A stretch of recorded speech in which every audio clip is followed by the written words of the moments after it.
Cirrus is dead. Zana has chosen exile.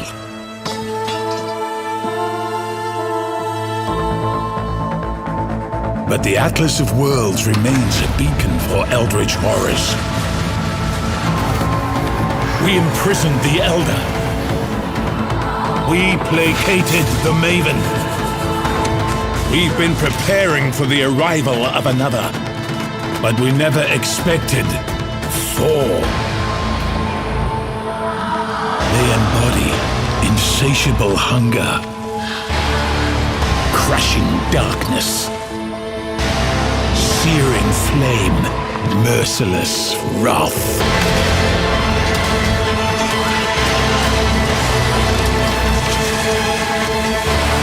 If we don't stop them, they will consume everything.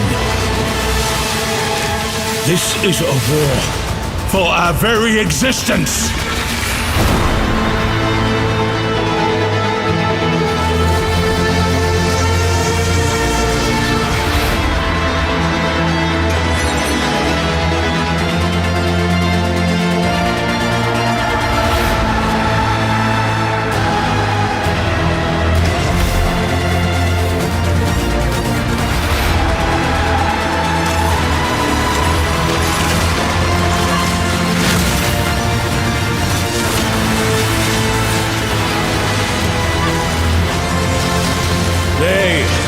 Here. Stand with us, or we will all perish.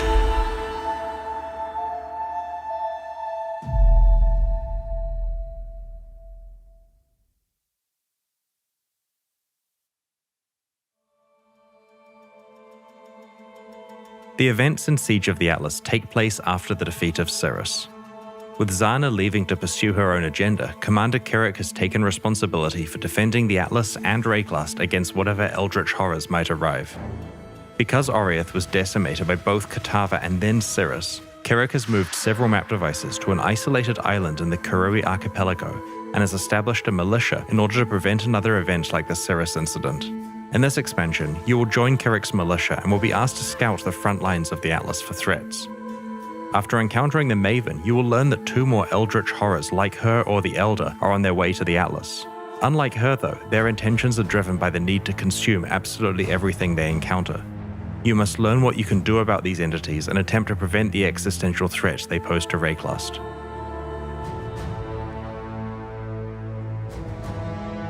In Siege of the Atlas, the two new eldritch horrors are the Searing Exarch and the Eater of Worlds.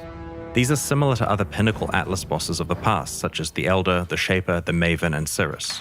You will hunt down these two bosses and their sub-bosses, the Black Star and the Infinite Hunger. You will be able to pursue both eldritch horrors at the same time, but you can choose which you are pursuing on a map-by-map basis. In mid-tier maps, you'll randomly encounter the influence of either the Searing Exarch or the Eater of Worlds. The Maven understands the threat that these eldritch horrors pose to her plans. She will modify your map device so that when entering maps, you can choose to add either the influence of the Maven or any eldritch horror you have encountered. As you run subsequent maps influenced by the Searing Exarch or the Eater of Worlds, the amount of influenced monsters in those maps increases as that eldritch horror gets closer to you. Eventually, you'll encounter either the Black Star or the Infinite Hunger, one of the sub-bosses. You must defeat that boss in order to continue progressing closer to the horror you are pursuing. These bosses have exclusive new unique items in their drop pools. You're likely to have encountered the influence of both horrors by this point and can choose which one you're pursuing in each map. Finally, in the highest tiers of maps, you will encounter the Searing Exarch or the Eater of Worlds themselves. If you are able to defeat these extremely difficult foes, they can drop their own exclusive new unique items and eldritch currency items, which we'll describe later in the livestream. Once you have slain the Searing Exarch or the Eater of Worlds once, you can then farm them. In order to do so, you must complete a series of tier 14 or above maps with that eldritch horror's influence applied. You'll eventually find a key that allows you to challenge the Black Star or the Infinite Hunger again. As this key to the fight is tradable, it's not a strict requirement that you slay this first boss, but the item rewards will strongly encourage you to do so. After continuing to farm tier 14 or higher horror-influenced maps, you will receive another tradable key to fight the Searing Exarch or the Eater of Worlds, giving you another shot at their exclusive rewards. The keys to the farmable versions of these bosses can be rolled like regular maps, but with their own mod pool. This allows you to control the difficulty and rewards even further. Earlier, I mentioned that maps can be influenced by the Searing Exarch or the Eater of Worlds. Before we move on, I wanted to go into more detail about what that actually means. In influenced maps, as you defeat enemies, altars themed around the Searing Exarch or the Eater of Worlds occasionally appear where you kill those enemies. These altars give you the choice between two options that can either modify your character, influenced monsters, or the boss of the map by increasing rewards but also increasing difficulty. You can encounter multiple altars per area, so sometimes you can drastically affect the difficulty and rewards of a map as you play through it. It's also fine to ignore it and choose not to increase the difficulty and reward of the map if you feel that it's already challenging enough. An example of a modification is altering the map boss so that all of its damage shocks, but also causing it to drop an additional Eldritch currency item as a reward. We'll explain what these new currency items do later in the livestream. In the last iteration of the Atlas, you needed to use watchstones to both unlock new maps and raise the level of maps across your Atlas. This required grinding conquerors and managing the optimal placement of 16 different watchstones. In Siege of the Atlas, we've removed watchstones and have restored the hidden maps back to the base Atlas so they don't have to be unlocked over time. We've added much of the power from craftable watchstones to Atlas passives so that you can still access the benefits you're used to without the busy work of managing watchstones. Despite the era of watchstones being over, we do really like the ability to raise the tier of maps on your Atlas, so that eventually all of them are tier 16. To this end, we have introduced void stones. You can earn up to 4 of these, one each from the Uber Elder, the Maven, the Searing Exarch, and the Eater of Worlds. Placing void stones on your Atlas will raise the tier of all of its maps, eventually making them uniformly tier 16. In Siege of the Atlas, we've removed the concept of Atlas regions entirely. This means that we're saying goodbye to regional Atlas passive trees and hello to a single gigantic Atlas passive tree. Good old Path of Exile. This new tree has over 600 passives available to choose from, and you can earn 117 Atlas passive skill points by completing your Atlas. Each different map you complete the bonus objective of grants you 1 skill point. You can also earn some extra ones by completing the Maven's multi-boss fights. Whenever you allocate an Atlas passive skill, its stats apply to every map you run anywhere on the Atlas. Also, because it's much faster to complete earlier maps on the Atlas, your Atlas point acquisition is pretty front-loaded, letting you quickly establish an Atlas layout that helps you find and profit from your favorite content. We've integrated some skills from past regional Atlas trees and have created several new ones, like Secret Operations, which turns some of the strongboxes you encounter into a new type of strongbox that drops scarabs. Corrupted Gaze causes Abyssal Jewels to sometimes drop Corrupted with 5 or 6 modifiers rather than a typical 4. Ghastly Devotion guarantees that areas that contain ritual altars will always contain 4 altars. Having one massive Atlas tree means that you can deeply specialize in certain types of content without being limited to what was available in a specific region. You can increase how often you encounter your favorite content and can adjust how challenging and rewarding that content is. The removal of Atlas regions means that you have more freedom to run the maps you like without being forced into regions of the Atlas that have passives that affect the content you wanted to play. The topic of map drops is also important here. Powerful characters are capable of playing very juiced maps, which results in them finding a lot of items, including more maps. Often, they get more maps than they actually need. Weaker characters have to be more careful with what mods they add to their maps and hence find fewer maps.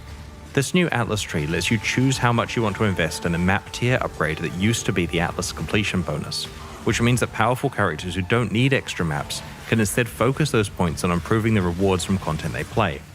On the other hand, weaker characters can invest in finding better maps, and can then respec this later on once they're finding a surplus. We'll make the full tree available next week so that you can start planning before Siege of the Atlas launches. Every large Path of Exile expansion needs a new way to create the most powerful items in the game. Siege of the Atlas introduces a new endgame item mechanic called Eldritch Implicit Modifiers. A problem we had with the old Shaper, Elder, and Conqueror influence system was that while the items were extremely powerful, they had to be crafted using highly specialized and complicated methods. A regular influenced item you found on the ground usually wasn't of much value unless it was a certain base type at a specific item level. Influenced items were generally not that useful in early, mid, or even most high-end maps, as they were basically a post-endgame feature. Our new system of Eldritch implicits allows you to apply Eldritch mods to already good items that you have, so that you have a lot more freedom to choose how you create your best items. You can also start interacting with Eldritch implicits much earlier in your mapping experience.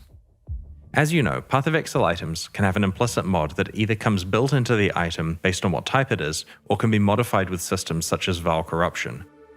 Eldritch implicits replace existing implicit mods, but with a twist. An item is allowed to have one Eldritch implicit from the Searing Exarch and one from the Eater of Worlds at the same time. These implicits have many different tiers and several ways to interact with them.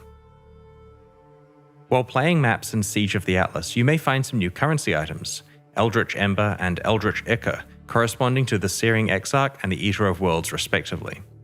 These currency items can be applied to gloves, helmets, body armors, or boots, and overwrite the item's regular implicit mods with new ones from two special pools of powerful modifiers. As I mentioned before, an item can have both a Searing Exarch implicit and an Eater of Worlds implicit at the same time. Applying the same type of orb multiple times will overwrite the appropriate mod with a new random one. These gloves have a single Eldritch implicit mod which grants you the ability to gain rage on hit, rate limited by a cooldown. There are two Eldritch implicit mods on this helmet. The first one simply grants some added fire damage with spells. The second implicit causes enemies within a radius near you to be unable to regenerate life. Each mod has 6 tiers of power. The first 4 tiers come from the 4 versions of the Eldritch Ember and Ichor currency items, while the highest 2 tiers can only be upgraded to with a special item we'll explain soon. The first tier of Eldritch Ember or Ichor drops on all maps and means that any important build-enabling mods are available without having to complete the entire Atlas.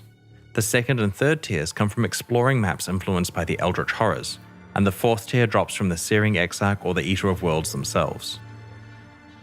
You may be wondering how you get access to the 5th and 6th tiers. This requires some luck and planning. The Maven and her encounters have a chance to drop the Orb of Conflict. When used on an item with 2 Eldritch implicits, the Orb of Conflict lowers the tier of one implicit mod and increases the tier of the other. This allows you to manipulate the balance between the 2 types of implicits. The best possible outcome is to have a tier 6 and a tier 4 mod at the same time. In order to achieve this, you'd want to apply the highest Eldritch Ember or Eldritch Ichor over and over until you have a tier 4 modifier that you want. Then use Orbs of Conflict to try to get it to tier 6 before using more Ember and Ichor to lock in the tier 4 mod of the other type that you're looking for. We have made sure that the power of these modifiers is available earlier in maps so that you get access to them when you need them, rather than after you need them. Also, none of the new implicit mods have item level restrictions that prevent them from being applied to an item. There are also conditional versions of Eldritch implicit mods that are only enabled when specific types of enemies are in your presence. These ramp up in power as the condition gets more restrictive.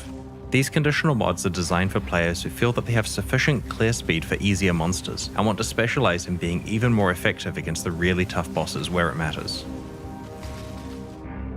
Items with Eldritch implicits can also have a property of being dominated by one of the Eldritch Horrors. If an item has a higher tier Searing Exarch mod, then it is considered dominated by the Searing Exarch. Conversely, if the mod for the Eater of Worlds is higher tier, then it is considered dominated by the Eater of Worlds. Domination matters for 3 new currency items we're introducing.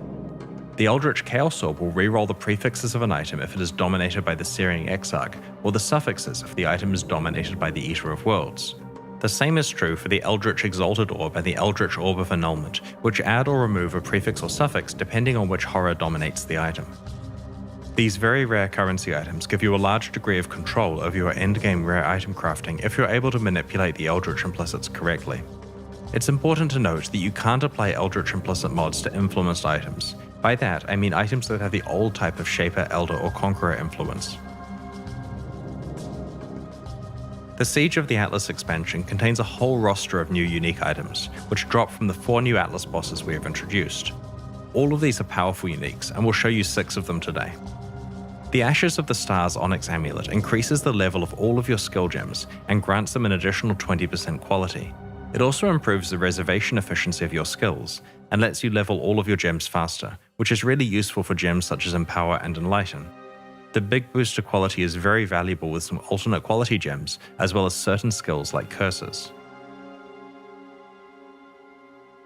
The Dissolution of the Flesh prismatic jewel changes the way that you interact with incoming damage. While you have this jewel equipped, damage is taken in the form of a temporary reservation to your life pool. If you reserve 100% of your life, you die. This allows you to ignore life recovery completely, since the actual amount of life you have left is irrelevant as long as you manage the timing of your life reservation.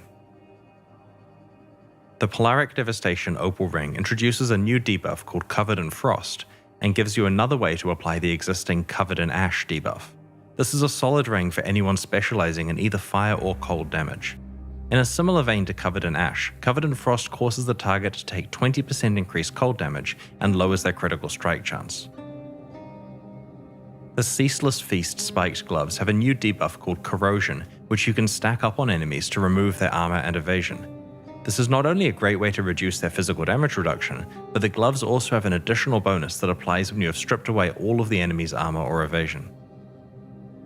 We are also introducing a pair of very rare aspirational unique jewels, Forbidden Flame and Forbidden Flesh. Each of these jewels drops from one of the two new Pinnacle Atlas bosses, and they are certainly unique in that they must work together to unlock their potential. They require the user of the jewel to be a specific class, and they roll with a modifier that specifies a random ascendancy skill from one of the ascendancies of that class. If you are able to equip both a Forbidden Flame and a Forbidden Flesh jewel that specify the same skill, and if you meet the class requirement, then you will be granted that ascendancy skill. For example, if you're a Deadeye and find a Forbidden Flame jewel that specifies the Master Surgeon skill from the Pathfinder class, then upon finding and equipping a matching Forbidden Flesh jewel, you will gain the Master Surgeon skill. These jewels open up many new build possibilities for very late endgame characters.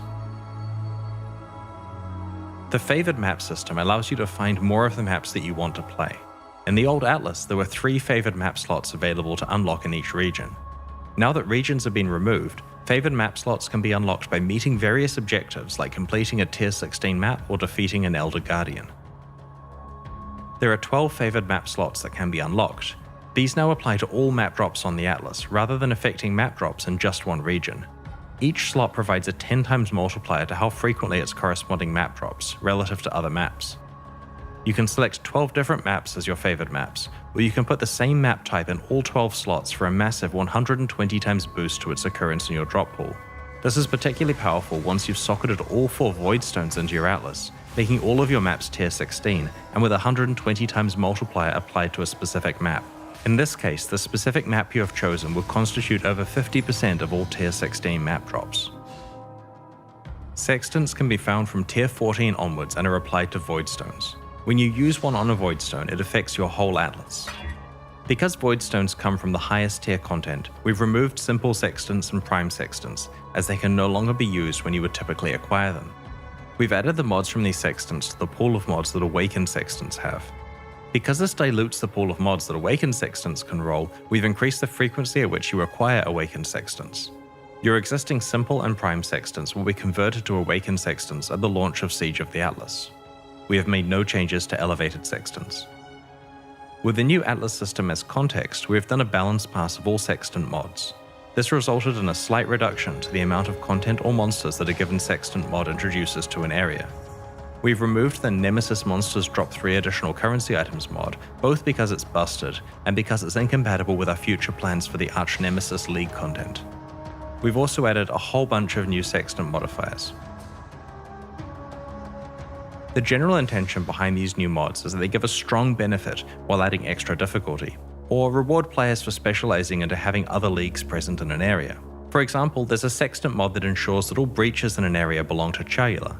So if you can maximize the number of breaches through Scarabs, map device modifiers, the Atlas passive tree, or other Sextants, then you've got a whole bunch of valuable Chayula breaches in that map.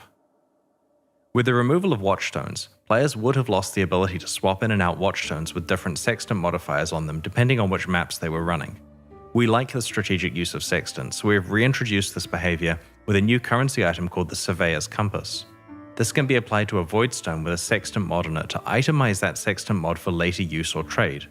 This currency item drops periodically and is also sold by Kiraka for 1 Chaos Orb, similar to how Einhaus sells Bestiary Orbs. There's no limit on how many you can purchase. With Zana gone, you may be wondering what is happening to her Atlas missions. Well, Kirack is taking over from her, but it works a little differently now. Kirack has assumed the position of commander, and he has important missions for you to carry out in the Atlas. You open these missions at your map device and can run them just like before. However, you won't encounter Kirack inside a map, and you won't be able to apply Kirack objectives to a map itself. Because of this, we have raised the chance that you receive a Kirack Atlas objective when you defeat a map boss. Previously, Zana's missions had completion objectives, but with the removal of the favor system, this stopped mattering. Instead of focusing on completion, Kirack missions now focus more on rewards, and so their purpose is to provide you with additional league content or extra item drops. Instead of your free daily mission being based on the last map you've completed, it's now based on the highest tier map you've completed in this current league. For example, if you completed a tier 16 map, your daily missions will always be high tier maps. Kirack missions can now include additional content like conquerors, ritual encounters, expedition encounters, and even monstrous treasure, the former prophecy that makes an area contain 24 to 36 additional strongboxes with no natural monster inhabitants. Kirack now sells you maps, much like Zana did in the past, except there is now a wider variety of outcomes with variance on the prices, so you should probably go and check what he's selling more frequently in case there's a good deal. The items in the window are re-rolled under the same conditions as Zana's previous shop. Kirack can sell maps that come with implicit mods enabling various content, for example, a map that always has a legion encounter, or maps that have varying degrees of deliriousness on them.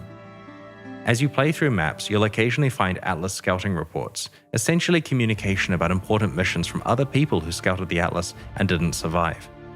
These items can be used like a currency item to re-roll the set of mission maps that Kirack is offering you. These new maps have a different set of mission outcomes that includes valuable ones like guaranteeing a unique map, having all maps be corrupted, always including a Shaper Guardian, Elder Guardian, or Conqueror, having only uncompleted maps available, or adding a Breach Stone to the selection. The value here is not only the reroll of what is offered to you, but also the guarantee of one or more high-value missions. On the Atlas passive tree, you can specialize into finding more Atlas scouting reports or unlocking new types that can drop. Kirack also sells the aforementioned Surveyor's Compass used to itemize sextant mods, as well as everything else Zana previously sold, like specific divination cards. Despite them not being part of the core Atlas experience anymore, it's still possible to fight Cirrus and the Conquerors to take advantage of their influence and unique item rewards.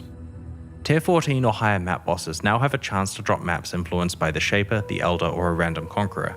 You can also purchase these maps from Kirack. When you enter the map, you'll be met with hordes of influenced monsters that can drop influenced items. Upon defeating the map boss, a portal will open to the Conqueror's arena. Upon death, the Conqueror will drop a fragment. Each Conqueror has their own fragment.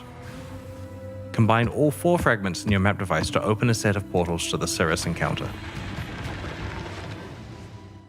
As it's now harder to get influenced items, we've moved plus level gem modifiers into the global mod pool for amulets.